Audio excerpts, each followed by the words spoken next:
ఎందుకు ఏమవ్వదు? మీ పిల్లల్ని గుడికి పంపించట్లుందా? ఏమ్మా పంపిస్తావు గుడికి మీ పిల్లల్ని? ఎలాగండి మీరందరూ ఎలాగండి?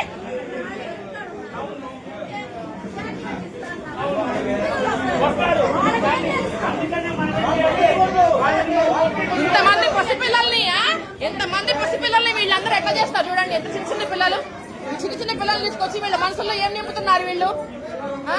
ఈ పిల్లలకి ఏం తెలుసని వీళ్ళని తీసుకొచ్చి రోజు వేసుకుని చెప్తున్నారంట.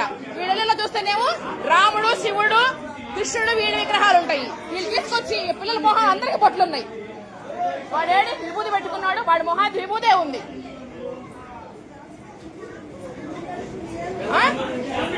అదే పంపిస్తున్నారు.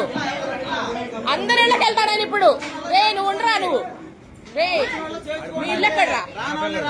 ఎక్కడమ్మా యేసు? ఇవే ఆ పిల్లలకు పాఠాలు చెప్పేది. అరే ఇవే మన పాఠాలు ఏరా? మామూలుగా తెలిసింది కదా.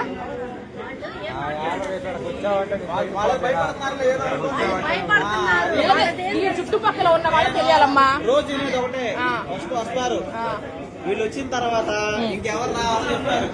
ఇది అయిపోయిన తర్వాత మొదలు పెడతారు, చాక్లెట్లు గేమ్ ఆడిస్తారు. వెళ్తా ఏం చదువుతారు? ప్రేమ ఒక్కడే దేవుడు అని చదువుతారు. మెల్లిమెల్లిగా రోజు కొంచెం ఎక్కిస్తున్నారు. అదే మీరు ఇక్కడ వాళ్ళండి. మరి మీరు ఎందుకు ఊరుకుంటున్నారు? మీరు వచ్చి అడగాలి కదా. ఇప్పుడు మేము ఎక్కడి నుంచో రావాలా? మేము ఎక్కడి నుంచో రావాల్సిన అవసరం లేదండి. మీ చుట్టుపక్కల అడిగితే వీళ్ళకి అసలు అలాంటి బుద్ధులు రావు. అసలు వీళ్ళు ఎంత తెగించారంటే పసిపిల్లల మనసుల్లో ఎలాంటి విషయాన్ని నింపుతున్నారు అన్న విషయం చెబుతున్నారు. రేపొద్దున మీ పిల్లలు మీకే ఎదురు తిరుగుతారు. వీళ్ళెవరు ఇక్కడ వాళ్ళు కాదా?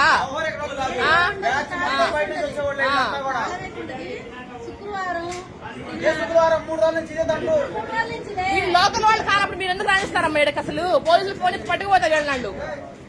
ఎవరు వీళ్ళు చెప్పడానికి? ముస్లిం పిల్లలు అమ్మ నాన్న పర్మిషన్ తీసుకొని కదా పిల్లల్ని పిలవాలి. పిల్లలకి ఏమన్నా అయితే ఎవరు బాధ్యుడు? పిల్లలకి ఏదైనా జరిగితే ఎవరు చెప్పాలి?